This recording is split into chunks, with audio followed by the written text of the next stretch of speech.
Bwana, mambo vipi? Leo niko hapa tena kwa ajili ya kuongea na wazee, vijana, watoto wote kwa ujumla yani. Kwa nyinyi mnaonitazama hapa, hii video inawahusu.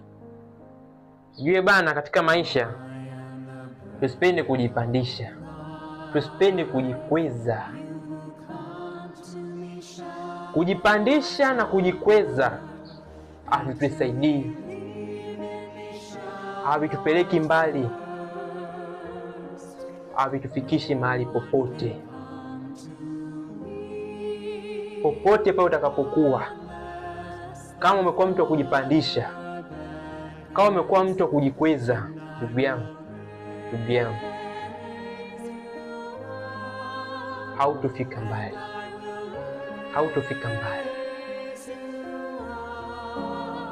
Kujikweza kwako na kujipandisha kwako isiwe kumtangazia mtu sifa zako wewe mbele yake.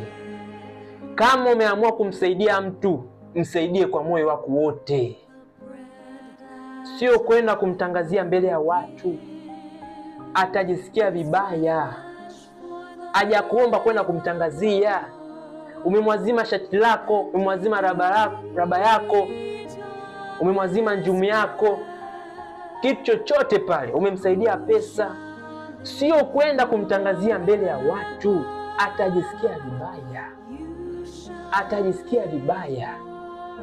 Kwa nini umtangazie sifa zake alafu aja kuomba? Kama unamsaidia, kama unamsaidia kweli na unampenda ndani ya moyo wako, sio lazima kwenda kumtangazia mbele ya watu. Uko na marafiki zako, unamtangazia, jana nimemgea mtu fulani shati, jana nimemgea mtu fulani raba, jana nimewazima mtu fulani pesa. Amekuomba, yeye ni muhitaji, sio lazima kwenda kumtangazia. Aja kuomba, ndugu yangu. Tunakwama wapi? Tunashindwa wapi? Haya maisha tunaishi tu, tunaishi. Hatuwezi jua kesho yetu. Unavyomtangazia leo sifa zake, kwa sababu wewe una cheo, wewe